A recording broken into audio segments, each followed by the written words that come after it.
Here we go. Florida, Nevada, Global Pandemic Edition. We've got Eriogonum inflatum group right there. Responding very well to all this moisture. I don't know if you can tell, but it is pretty darn wet out here.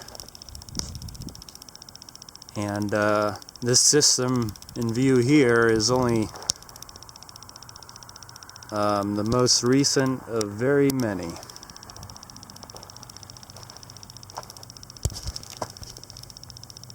Sinkias have been out quite a while now.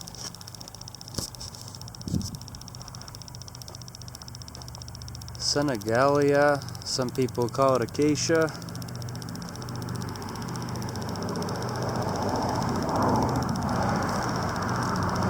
Excuse me for the highway noise.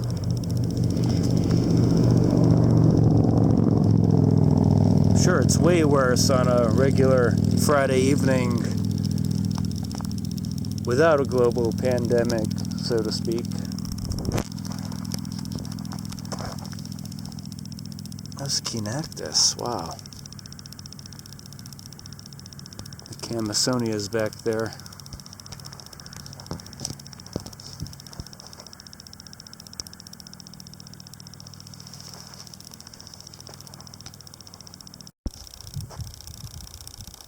On a raised creosote plain, Colorado river bottoms are below in the distance. There is quite a shine here. With all the recent rain, the Eriophyllums are responding in the most brilliant possible of manners.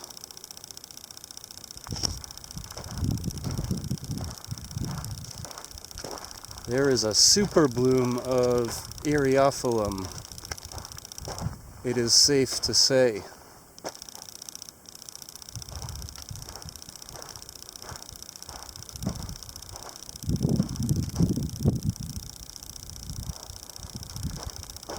The Encelias here in this wash are splendid as well. Look at this.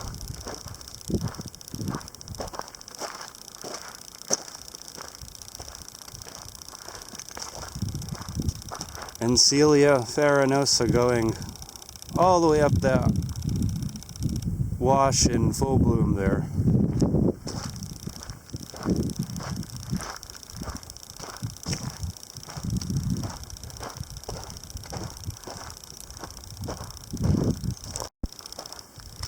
Here in the Eldorado Mountains of Nevada, and there's a super bloom of Encelia in this particular area, and lots of washes in general out here, in fact, but this is a very big, wide wash, and Encelia really does well in such washes. So considering how big this one is, it's supporting quite a few of them, and it's quite the show.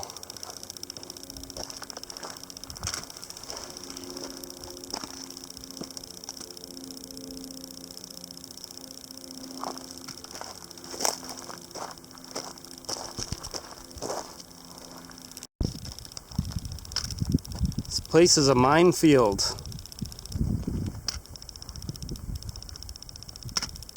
Cylindropuntia, big lovey here, teddy bear cholla. Quite common in the desert foothills, low desert foothills of southern Nevada.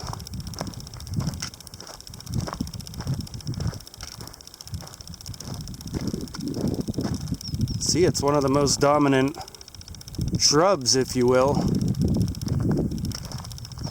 across this plain.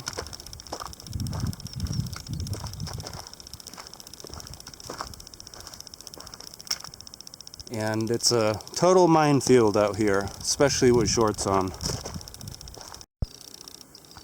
This is the crest of the Eldorado Mountains. High point just beyond there a little bit.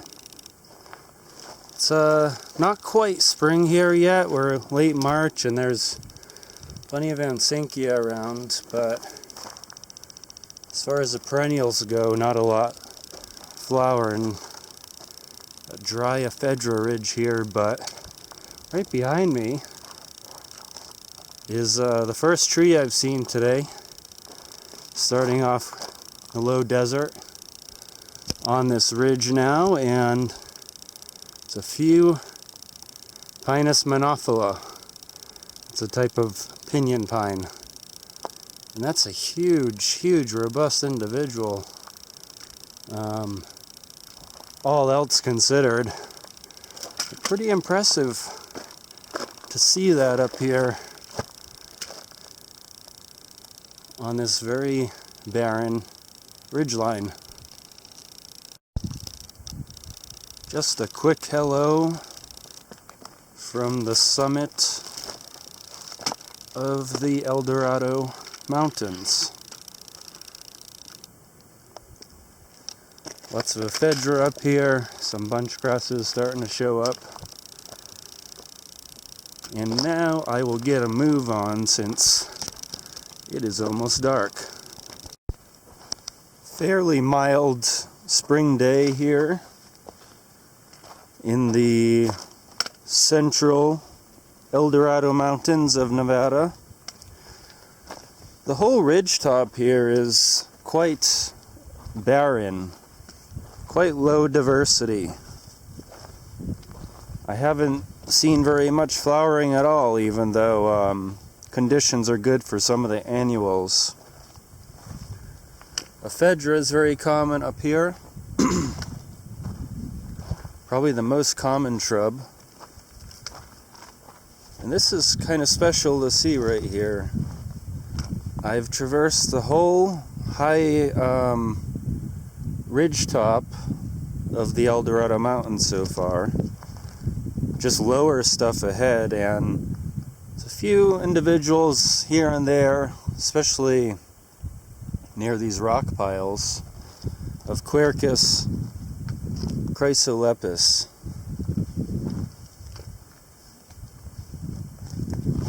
It's a tough oak to be living 4,000 feet or so here in the quite barren Mojave.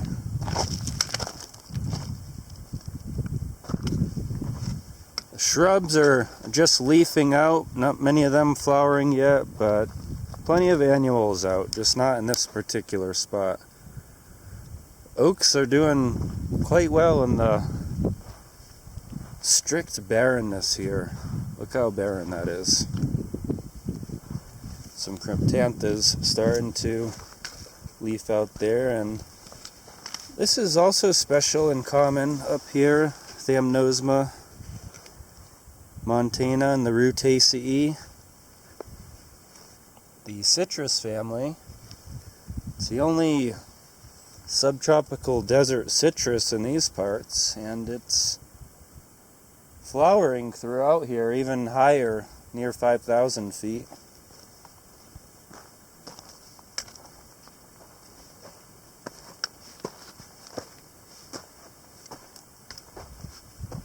Lots of oaks right here.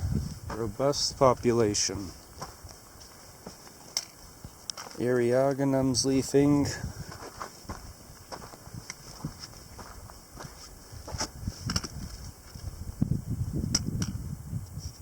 That's that for now. Quick look at the leaves of the oak Quercus chrysolepis, these barren desert ridges. Only tree, if you could call it that, here. We do, in general, consider oaks to be trees. Sometimes very small trees, might want to call them larger shrubs at times, but this is amongst the shrubbiest of oak species. Can't be more than 10 inches or so of precip per year here. And those are the biggest trees supported.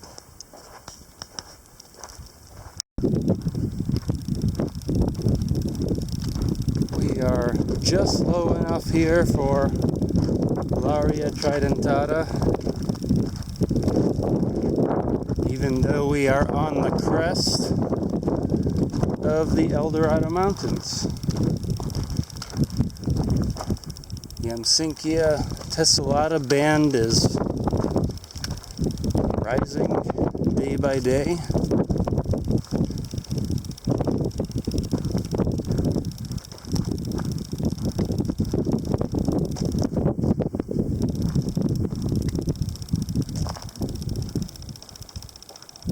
Look at this.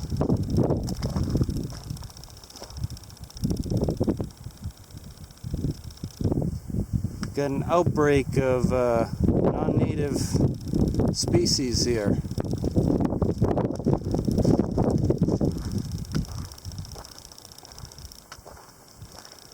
Wonder what makes them all cluster together in one place like that. Isn't that weird?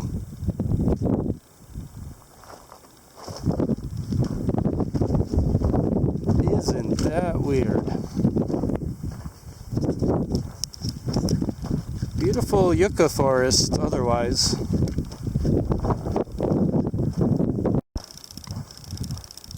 There's quite a few old mining ruins around here. I do mean old, not as opposed to new ruins.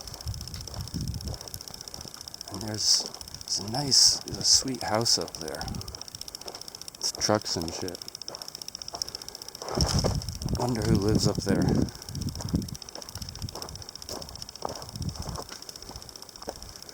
They got it good out here in the cholla forest. We just had the tire conglomeration. Kind of cool old cookery here. And we got this right here on public land.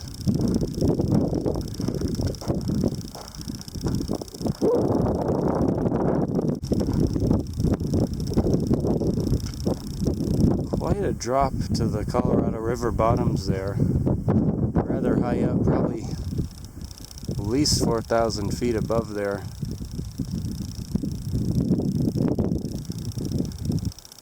There's a trailer behind me. We're gonna see it in a second. It's a little creeped out. No windows and shit.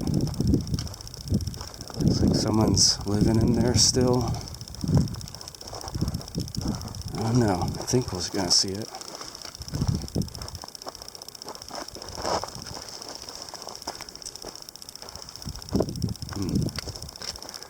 Maybe not. It's right up there. Oh well.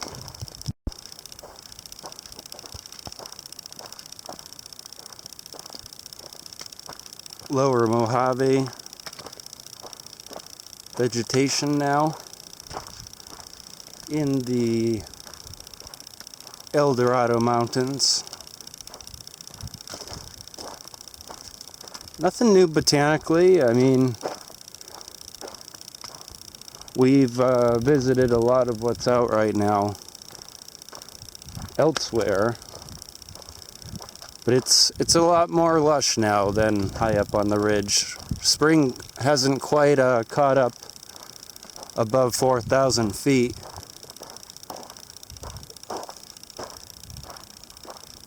But I'm talking to you now because it strikes me that we're in Arizona right now. The geology really resembles where I live in Arizona at the moment. It's beautiful. I have this quaint kind of wash slash dirt bikers, four-wheelers pathway.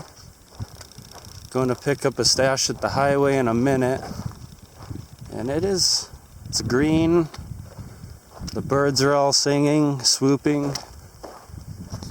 It's like springtime in Arizona right now, even though we are not that far from Boulder City, Nevada. Anyway, just wanted to share a moment of this sublime kind of near dusk moment with you.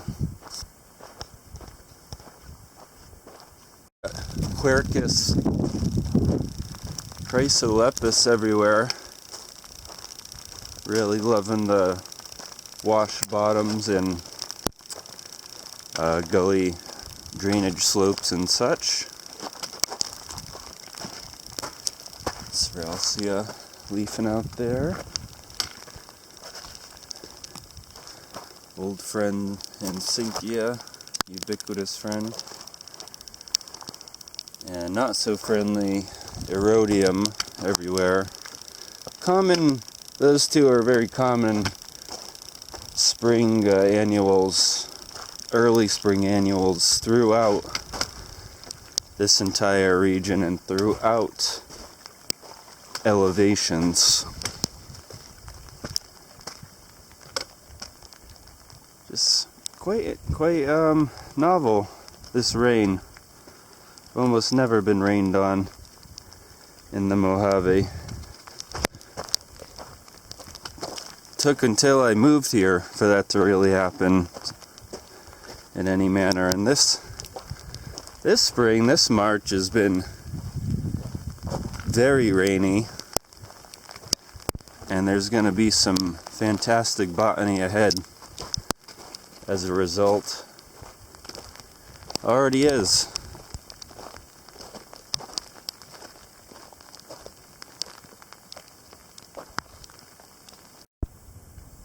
This is what the northern end of the Eldorado Mountains of Nevada is like. It's a high rolling plateau with erratic bumps and ridgelines, not necessarily following with the prevailing south-north pattern of the range as a whole. Meaning you can't just follow one ridgeline and expect to make progress through the mountains, because it may be taking you far to the west or east. Quite barren here. The Larias aren't doing too well. They're not very tall at all here. That tells you something. Rafinescia, Neo-Mexicana, and the Ambrosias there. Pretty desolate though. Yuccas aren't getting very tall either. You can see them here and there.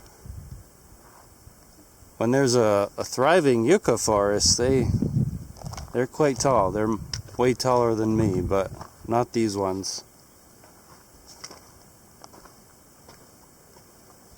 So, just interesting characteristics about the Eldorado Mountains here.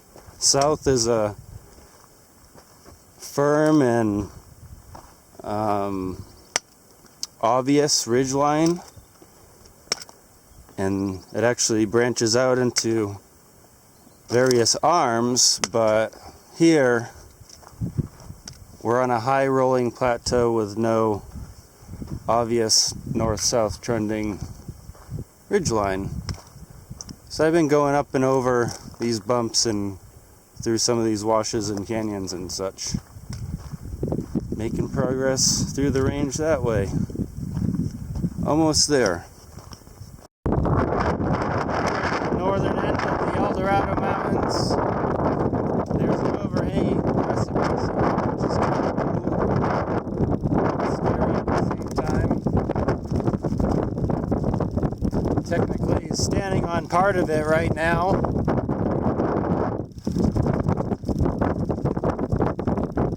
Colorado River is down there somewhere on the other side of those lower ridge lines.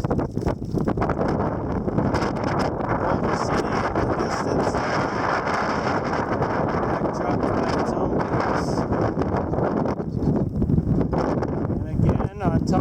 this overhanging ridgeline.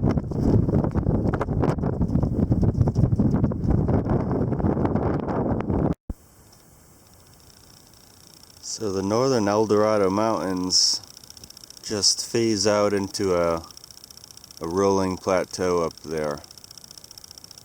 And eventually, plateau drops down to the Hoover Dam. Massive power line crossing through. But I'm wrapping back around the mountains and the flatlands. Already been through all that up there. Finished way up there on the plateau, and now wrapping back down as quickly as possible through the valleys, where I will then go through a couple subsidiary ranges over the next 2 days. Smaller ones than what I've been through.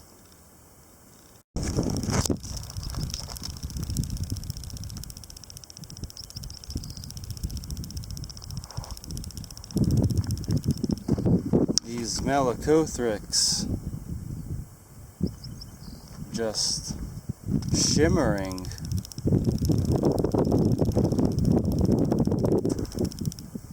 In the sunshine out here.